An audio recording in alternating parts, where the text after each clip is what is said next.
Je n'ai pas connu la célébrité, mais je l'ai bien fréquentée. J'ai même flirté avec elle, suffisamment pour avoir découvert son lot de privilèges et de charges.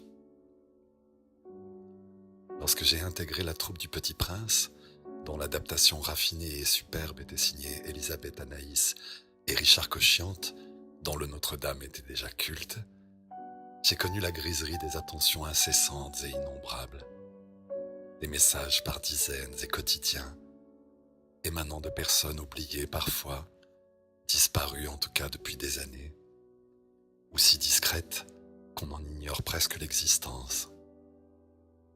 Quand ce ne sont pas ceux d'êtres totalement inconnus, croisés par grappes chaque soir au sortir du casino de Paris, venant faire des photos qu'ils reviendraient nous faire signer le lendemain pour en faire de nouvelles, à venir faire signer encore.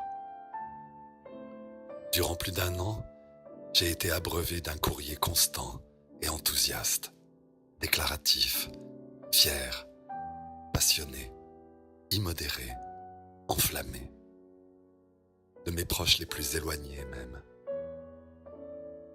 Je vivais les frissons du succès, ses frémissements. Puis, après un an de cette vie courtisée, j'ai vécu avec la célébrité fulgurante et surdimensionnée de la personne qui partageait ma vie alors. J'avais connu les soirées où j'étais accueilli, attendu, comme le prochain garou, par des hordes de regards à la dérobée ou bien insistants. Je sentais toujours que j'arrivais, quel que soit l'endroit. Les attentions se cristallisaient. La puissance des comédies musicales et des succès vertigineux qu'elles avaient déjà occasionnés pour quelques interprètes principaux des premières d'entre elles était telle que chacun semblait croiser celui qu'il lui faudrait absolument connaître dans quelque temps. J'avais connu les soirées où j'étais l'invité de marque. On papillonnait autour de moi et j'en goûtais chaque délice momentanée.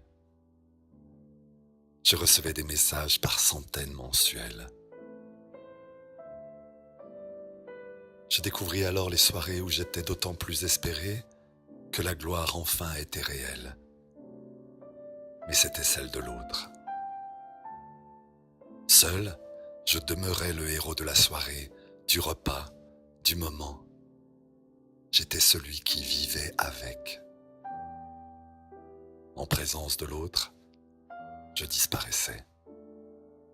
Je n'existais plus, au sens strict. Jusqu'à me faire humilier même, publiquement, par le plus grand patron de disques français de l'époque, qui m'ignora ce jour avec assez d'ostentation pour courtiser mon amour sous mes propres yeux, coincé que j'étais par l'occasion si exceptionnelle pour l'être adoré qu'il m'était interdit d'oser même réagir. J'avais été la future star, je devenais son ombre. On poursuivit de me couvrir alors de messages aussi nombreux que précédemment. Mais le sujet avait changé. On m'interrogeait sur les trophées de l'autre et sur ses aventures. Puis, la lumière s'éloignant de nous deux, je découvris la disparition de ces milliers de lettres, messages et autres témoignages. Brutale, soudaine. Aussitôt le verdict de la disparition médiatique tombé. Désertion spectaculaire. Aussi je sais, pour l'avoir vécu, que les manifestations d'intérêt du plus grand nombre sont très conditionnées par la possibilité de pouvoir briller eux-mêmes de cette renommée. Ce jour de grand manque de sommeil, j'en ai retrouvé la mémoire, par la saveur fielleuse, plutôt que par le fait.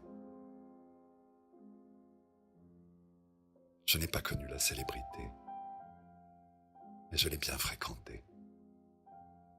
J'ai même flirté avec elle, suffisamment pour avoir découvert son lot de privilèges et de charges.